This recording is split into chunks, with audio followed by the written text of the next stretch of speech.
جہاں لوگوں کو اللہ رسول کی بات بتائی جا رہی، تو جمعے میں وقت پہ آئیں، اپنی دینی معلومات مضبوط کریں اور اپنے لیے مضبوط کریں۔ میں آپ کو بڑے درد سے یہ بات عرض کرتا ہوں، اگر دن میں 100 لوگ مسئلہ پوچھتے ہیں نا شریعت کا، تو ان میں 95 لوگ وہ ہوتے ہیں جو طلاق کا مسئلہ پوچھتے ہیں۔ والد صاحب نے، بیٹی کے والد صاحب نے 2 مہینے پہلے آرڈر دیا ہوتا ہے فرنیچر کا، بیٹے کی شادی ہو تو مہینہ پہلے شیروانی والے کو بھی کہنا پڑتا ہے، گاڑیاں بک کرانی پڑتی ہیں، میرج ہال بک، یہ سارے لوازمات ہم کرتے ہیں، سارا کچھ کیا۔ گاڑی سے گھر بسنا ہے، میرج ہال سے بسنا ہے، فرنیچر سے بسنا ہے، ہم نے سارا کچھ ان کو بتایا، لیکن کاش 2 گھنٹے بچی کسی معلمہ کے پاس جاتی، بچہ کسی استاد کے پاس جاتا، نکاح طلاق کے مسئلے بھی سیکھتے۔ میں دعوے سے کہتا ہوں اگر ہمیں پتہ چل جائے کہ 3 طلاقیں اکٹھی نہیں دینی چاہیے، کیونکہ دے دیں تو ہو جاتی ہیں، اگر ہمیں سمجھ آ جائے کہ نہیں دینی چاہیے، یہ مسئلہ بیان ہو، اور یہ والے مسئلے ہم محفلوں میں بھی نہیں بیان کر سکتے، اس لیے کہ لوگ کہیں گے مسئلہ تو وہ بیان کریں جس پہ نعرے لگیں گے، آپ قوم کو یہ کیا بتا رہے ہیں، یہ تو چھوٹا عالم بتاتا ہے معاذ اللہ اس طرح کی باتیں، تو بڑی بڑی کوئی نقطے کی بات بتائیں۔ وہ اس طرح ہمارے ہاں وہ 1 گھنٹہ پہلے نہیں کہتے تگڑے ہو جو میں جملہ دینے لگا، وہ پتہ نہیں جملہ آ رہا ہے کہ ایٹم بم آ رہا ہے، تیار ہو جاؤ، میرا جملہ ضائع نہ کرنا، ادھر بھاگ کے چلا گیا ادھر بھاگ کے آ جاؤ، اللہ جانے وہ جس طرح کبھی لگتا ہے نا پٹاری سے، اللہ جانے کیا نکلے گا، میں جملہ دینے لگا ہوں۔ تو میں کہتا ہوں تو آرام سے بیٹھ کے بھی جملہ دے دے، تیرے جملے سے کیا نکلے گا، اور تو جملہ نہ دے ہمیں کوئی آیت دے، تو جملہ چھوڑ ہمیں کوئی حدیث پاک سنا، یعنی ہر نقیب، ہر خطیب، ہر نعت خواہ اٹھ کے کہتا ہے سارا قرآن ہی حضور کی تعریف ہے، اور بھئی اگر سارا قرآن حضور کی تعریف ہے تو چند آیتیں پڑھ دے پھر تو بھی، تو نے پڑھی تو ایک بھی نہیں اور تو کہتا جا رہا ہے سارا قرآن ہی حضور کی تعریف ہے۔ یہ والی تعریف بھی تو سنانا قوم کو، جو یہ بچے ان کے استاد انہیں سکھا رہے ہیں اور یہ سیکھ رہے ہیں، اس طرف بھی تو سفر کریں۔ تو میرے عزیز، اگر لوگوں کو مسائل کا پتہ چلے تو سینکڑوں گھر بچ جائیں تباہ ہونے سے، بڑے بڑے گھر بچ جائیں، لیکن مسائل نہیں آتے۔ میرے پاس مسئلہ پوچھنے کے لیے کچھ لوگ آ گئے تو 4-5 سال کا بچہ بھی تھا جس کے والد نے غصے میں اپنی بیوی کو 3 طلاقیں دی تھی، وہ چھوٹا سا بچہ، کپڑے بھی پٹے پرانے، اور حالت بتا رہی تھی کہ غریبی ہے۔ تو جب میں نے مسئلہ بتایا کہ 3 طلاقیں ہو گئی ہیں تو واپس جانے لگے، تو بچہ مجھ سے کہتا ہے، دیہاتی آدمی تو کہنے لگا مولوی صاحب میری اماں تے نانی کہنی سن پوچھ کے آئی آپ کہ ہن اسی لہدا لہدا ہی رہنا ہے۔ تو اس بچے کی نونہال کی وہ کیفیت دیکھی تو میں رو پڑا۔ میں نے کہا یار یہ بچہ بیچارہ ماں باپ کے ہوتے ہوئے یہ یتیموں جیسی زندگی گزارے گا کیونکہ باپ نے طلاق دے دی، کس طرح؟ مسائل نہیں بتائے لوگوں کو، تعلیم سے آگاہی نہیں کیا، اور اس میں بہت بڑا ظلم ہے ان لوگوں کا بھی جو جنازے پہ کھڑے ہو کے تو کہہ دیتے ہیں، میری طرح کے لوگ اچھے علماء کی بات نہیں کرتا، وہ کہہ دیتے ہیں دیکھو جن لوگوں کو جنازہ نہیں آتا، بھئی آپ نے کس دن عشاء کے بعد کلاس لگائی تھی جنازہ سکھانے کی؟ یہ تو آپ نے کہہ دیا لوگوں کو قرآن کی ٹھیک نہیں آتا، تو یہاں تو بیچاری بیویاں جن کو صحیح پڑھنا نہیں آتا وہ مشن بنا لیتی ہیں کہ میں نے اتنے 100 کو قرآن پاک پڑھانا ہے، بیوہ ہو گئی ہوں، طلاق یافتہ ہو گئی ہوں، ساری زندگی قرآن پڑھاؤں گی۔ ہم کیوں یہ مشن نہیں بناتے؟ کیوں اس طرف سفر نہیں کرتے؟ ایک تو دینی معلومات میں، دینی علوم میں اپنے آپ کو لگائیں اور ذوق پیدا کریں کہ جو چیزیں مجھے نہیں آتی میں نے وہ سیکھنی ہے، جو معاملات مجھے نہیں آتے میں نے ان کی طرف سفر کرنا ہے۔ ایک تو اپنا یہ مزاج بنائیں، اور جب آپ دینی علوم سیکھتے ہیں تو پتہ ہے کون سا منظر قائم ہوتا ہے؟ منظر وہ بنتا ہے کہ حضرت ابو ہریرہ بھی دین سیکھا کرتے تھے، حضرت عبداللہ ابن عمر بھی اصحاب صفہ میں رہا کرتے تھے، حضرت انس بن مالک بھی رہا کرتے تھے، اور ایسا منظر بنتا ہے کہ حضرت سیدہ خدیجہ الکبریٰ رضی اللہ تعالیٰ عنہ فرماتی ہیں سیدہ فاطمہ حضور کی گود میں بیٹھی ہوتی تھی اور نبی پاک سے باتیں پوچھتی تھی اور حضور انہیں بتا رہے ہوتے تھے۔ سیدہ عائشہ حضور سے دین کی باتیں پوچھتی۔ چوتھا حصہ ہماری فقہ کے اصول حضرت فاطمہ کی، حضرت عائشہ صدیقہ کی مرویات پر مبنی ہے۔ اگر ہماری بچیاں چھوڑ دیں ڈائجسٹ پڑھنا، چھوڑ دیں ادھر ادھر کی مووی دیکھنا، اور وہ کتاب و سنت پر آ جائیں تو بہت سارے مسائل ایسے ہیں جو الجھنے سے پہلے ہی سلجھے ہوئے ہوں۔ دینی تعلیم کا مزاج اور ذوق۔ اور دوسری آیت کریمہ میں نے تلاوت کی، اللہ کریم نے قرآن مجید میں فرمایا یا ایھا الذین آمنوا قوا انفسکم واہلیکم نارا، اے ایمان والو خود بھی دوزخ کی آگ سے بچو اور اپنے گھر والوں کو بھی بچاؤ۔ او والد، وہ ماں جو بچوں کو بھوک سے بچانے کے لیے محنت کرتی ہے، ان کو مایوسی سے بہت سارے ماں باپ ایسے ہوتے ہیں جن کے پاس کپڑے لینے کے پیسے نہیں ہوتے عید پہ۔ کیوں؟ عزیز بھائی، جس طرح ہم اپنے بچوں کو دیکھیں، بہت سارے ماں باپ کے پاس گنجائش نہیں ہوتی، لیکن اس نیت سے کہ بچوں کے دل ٹوٹ جائیں گے، عید پہ کیسے گزارا کریں گے، مشکل سے بھی کپڑے خرید کے دیتے۔ اس طرح ہم اپنے بچوں کو بھوک سے، پیاس سے، مایوسی سے بچاتے ہیں، اس طرح ہمارے رب نے ہمارے ذمے لگایا ہے کہ تم اپنے بچوں کو کوشش کرو دوزخ کی آگ سے بچانے کی۔ حضرت عمر فاروق رضی اللہ تعالیٰ عنہ نے عرض کیا تھا یا رسول اللہ صلی اللہ تعالیٰ علیہ وسلم، اس آیہ کریمہ کا معنی کیا ہے؟ تو محبوب کریم علیہ السلام نے فرمایا عمر، جن چیزوں کا اللہ تمہیں حکم دیتا ہے تم اپنے گھر والوں کو ان چیزوں کا حکم دو، جن چیزوں سے رب رسول تمہیں منع کرتے ہیں اپنے گھر والوں کو ان سے روکو، اپنے گھر کے اندر نفاذ دین کرنے کی کوشش کرو۔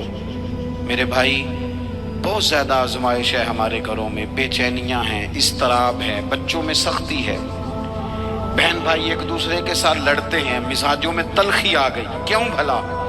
اس لیے کہ ماں باپ کو جو بہترین کردار اور جو حسین طریقہ گھر میں اپنانا چاہیے تھا، بچے تقریر باہر سے سنتے ہیں لیکن وہ فالو اپنے ماں باپ کو کرتے ہیں۔ اگر ماں باپ میں حوصلہ ہو، صبر ہو، اطمینان ہو، خودداری ہو، تھوڑے پر گزارا کرنے کا مزاج ہو، دیکھیں نا آج ڈپریشن ہے، ٹینشن ہے، پینکس اٹیکس ہیں، بڑی ساری چیزیں آ گئی ہیں۔ کیوں بھلا؟ صبر نہیں، تحمل نہیں، بردباری نہیں۔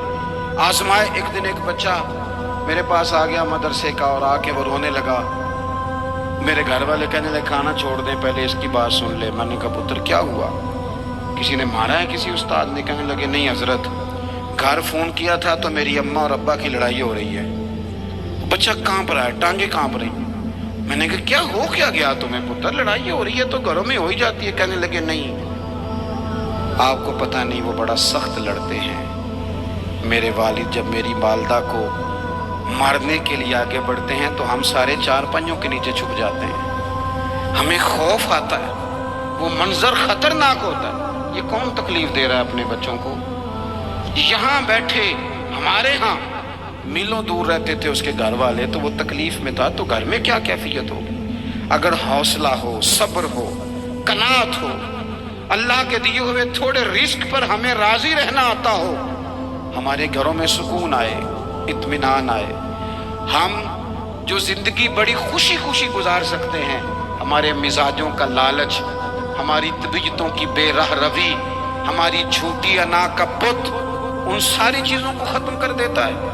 اپنی زندگی کے اندر اگر ہم وہ کردار اپنے بچوں کو دیں، جس کردار میں موبائل بھی ہو، جس میں گاڑی بھی ہو، جس میں پیسے بھی لا کے ابا دراز میں رکھتا ہو، لیکن والد کا گھر میں مصلی بھی موجود ہو، اس کی کوئی تسبیح بھی ہو، وہ یہ بھی کہتا ہو کہ خدا نے اپنے فضل سے آج 5000 دیا ہے تو اس میں 1000 غریبوں کا بھی ہے، اس میں تھوڑا سا میں نے اللہ کی رضا کے لیے بھی رکھا ہے۔ اگر کوئی مشکل آ جائے تو وہ باپ اور ماں کو صبر کرتا ہوا دیکھتے ہو، اگر ایک باپ کر بات کرے تو دوسرا برداشت کرتا ہو۔ خدا را اپنی اولادوں کو اس اذیت کا شکار نہ کرو۔ اپنے گھروں کے اندر وہ خودداری، وہ پیار، وہ وقار، وہ محبت، وہ انداز۔ آپ تھکے ہوئے ہیں، کوئی شک نہیں، آپ بہت سارے مسائل کا باہر شکار ہوں گے، کوئی شک نہیں، لیکن آپ باہر سے تھک کے آئے ہیں، اور اگر آپ باہر اپنی فیکٹری کے مالک ہیں اور دفتر کے بڑے ہیں تو گھر میں بھی تو آپ بڑے ہیں نا، آپ کی ماں بھی تو انتظار کر رہی ہے، اس نے بھی تو دکھڑا سنانا ہے نا آپ کو۔ آپ یہ دیکھیے کہ آپ کے بچے بھی تو انتظار کر رہے ہیں، وہ چاہتے ہیں کہ ابا آ کے بیٹھیں تو ہم ان کے سینے پہ چڑھ کے تھوڑا کھیلیں۔ آپ کی اہلیہ منتظر ہیں کچھ باتیں بیوی کسی اور سے نہیں کہہ سکتی، صرف اپنے شوہر سے کہتی ہے، لیکن وہ تو آتے ہی جلال میں آ گئے صاحب کو کہنے لگے تو بڑی نالائق ہے، میں تھکا ماندہ آیا ہوں اور تو نے مجھے کہانی سنا دی ہے۔ وہ اس خاتون سے شدت کے ساتھ پیش آنے لگے۔ میرے رسول پاک کی حیات نور کو دیکھو، حضرت ام ایمن حضور کی رضائی والدہ ہیں، ان کی بھی خدمت ہو رہی ہے، حضرت حلیمہ سعدی آ رہی ہیں تو خدمت ہو رہی ہے، حضرت عباس حضور کے چچا ہیں تو کریم فرماتے ہیں میرے چچا ہیں باپ کی جگہ پہ، حضور دوست احباب صحابہ غلاموں سب کے ساتھ پیار کر رہے ہیں، 9 ازواج مطہرات ہیں گھر کے اندر، اور کیفیت یہ ہے کہ حضور صرف ان کی ضرورتوں کا ہی خیال نہیں کرتے، خواہشات کا ہی خیال نہیں کرتے، بلکہ میرے کریم کا طریقہ یہ ہے کہ کوئی بندہ آج بول کیا رہا ہے، وہ کہاں کھڑا ہے آج، اس کے جملے کس طرح کے، اس کا لہجہ کس طرح کا ہو گیا ہے اور اسے ٹھیک کیسے کرنا ہے، محبوب اس کا خیال فرماتے، توجہ کرتے۔ میں کہتا ہوں کہ ہم سب کو شوق آیا ہے آرام کرنے کا۔ میں صبح 11 بجے سے پہلے اپنے گھر سے نکل آیا تھا اور یہ وقت آ گیا ہے اور رات کو خدا جانے کس وقت گھر پہنچنا ہے۔ کئی دفعہ کیفیت یہ ہوتی ہے کہ گاڑی سے اترتے ہیں تو پھر دل کرتا ہے کہ کوئی اٹھا کے چلائے نہ کبھی، اس کے باوجود بہت سارے لوگ ناراض رہتے ہیں کہ ہم سے مل کے نہیں گئے، فوٹو نہیں کھنچوا کے گئے، فلانی جگہ چائے نہیں پی کے گئے۔ یہ تسلسل ہے، لیکن میں جتنا مرضی تھکا ماندہ گھر جاؤں گا نا، کبھی ایسا نہیں ہوا کہ میں گھر جاؤں تو بڑی ٹینشن میں جاؤں۔ میری گھر والی ایک دن مجھ سے کہنے لگی آپ نے کبھی نہیں کہا کہ میں تھکا ہوا آیا، بندہ تھک بھی تو جاتا ہی ہے نا، کبھی کہا کرے نا۔ میں نے اسے کہا پتہ کیوں نہیں کہتا، اس لیے نہیں کہتا کہ میں نہیں چاہتا کہ میرے بچے یہ کہیں کہ ہم نے دین نہیں پڑھنا، ہمارا باپ تو بڑی مشکل میں ہے۔ ہم اپنے کام کے بارے میں اپنے گھر میں شکوے کرتے ہیں، آپ کسی بچے سے پوچھ لیں کون سا کام کرنا ہے، کہنا جڑا ابا جی کر دے رہے ہیں وہ نہیں کرنا۔ کیوں کہ ابا جی ہر روز تو کہتے ہیں میں بڑا الجھ گیا ہوں، یہ کام بڑا مشکل ہے۔ میں چاہتا ہوں کہ میں اپنے بچوں کو یہ بتاؤں کہ پتر میں تو جدھر جاتا ہوں پھول ہی پھول ہیں، میں جدھر سے گزرتا ہوں محبت ہی محبت ہے، میں تو جدھر سے دیکھتا ہوں دعائیں ہی ملتی ہیں، تاکہ ان کا شوق پیدا ہو۔ میرے عزیز آپ تھوڑا سا دل بڑا کریں، اگر آپ ایک کی وجہ سے پورا گھر سکون میں آ جاتا ہے تو آپ دل بڑا کیوں نہیں کرتے؟ جگہ ڈھونڈتے ہیں بس مجھے کوئی تنگ نہ کرے، کوئی میری باپ ماں بدولت کو کوئی پریشان نہ کرے۔ بخاری شریف سنیے، حضرت عائشہ صدیقہ رضی اللہ تعالیٰ عنہ بیٹھی ہے، حضور فرمانے لگے عائشہ آج ایک بات نہ بتاؤں تمہیں؟ یا رسول اللہ بتائیے۔ حضور فرمانے لگے جب تم مجھ سے ناراض ہوتی ہو تب بھی مجھے پتہ چل جاتا ہے، اور جب راضی ہوتی ہو پھر بھی پتہ چل جاتا ہے۔ تو حضرت سیدہ عائشہ صدیقہ بات سن کے بڑی خوش ہوئی، یا رسول اللہ وہ کیسے؟ حضور فرمانے لگے کبھی کبھی تم قسم اٹھاتی ہو۔ یا رسول اللہ ہاں۔ فرمایا جب ہوتی ہو نا راضی خوش تو پھر کہتی ہو مجھے رب محمد کی قسم صلی اللہ علیہ وسلم، پھر تم میرے نام کے ساتھ رب کریم کا نام ملا کے قسم اٹھاتی ہو، رب محمد کی قسم۔ یا رسول اللہ بالکل ایسے ہی ہے۔ اور فرمایا جب تمہارے دل میں کوئی بات ہوتی ہے نا تو پھر تم کہتی ہو مجھے رب ابراہیم علیہ السلام کی قسم، پھر تم رب محمد نہیں کہتی۔ یہ بخاری مسلم میں موجود ہے۔ حضرت عائشہ صدیقہ نے تو بات سنی تو کھل گئی طبیعت، کہنے لگی کریم صدقے جاؤ، یہاں تک خیال فرماتے ہو، کس کے جملے کہاں پہنچ گئے، یہاں تک خیال ہے۔ فرمایا مجھے پتہ چل جاتا ہے کہ تمہاری کیفیت کیا ہے، کہاں کھڑی ہو۔ او بھئی ہم تو اپنی ماں کا بھی خیال نہیں رکھتے، ہمارا باپ کہاں بیچارہ کھڑا ہے، وہ تو انتظار میں تھا کہ کوئی 10 منٹ میرے پاس بیٹھے گا، توجہ ہی نہیں، جذبات کا خیال ہی نہیں۔ حضرت عائشہ صدیقہ بات سن کے عرض کرنے لگی یا رسول اللہ مجھے رب محمد کی قسم ہو، میں صرف نام چھوڑتی ہوں، میرے دل میں ہر وقت مدینے والے محبوب ہی رہتے ہیں، نام ہی چھوڑتی ہوں صرف۔ وہ میرے دوست تھوڑا سا اور دوسرا عرض کروں گا، دولت اگر بہت عالی چیز ہوتی نا، بہت قیمتی، تو سب سے زیادہ سیدہ عائشہ کے گھر میں ہوتی۔ اگر پیسوں سے ہی سو کھاتا تو پیسے سب سے زیادہ حضرت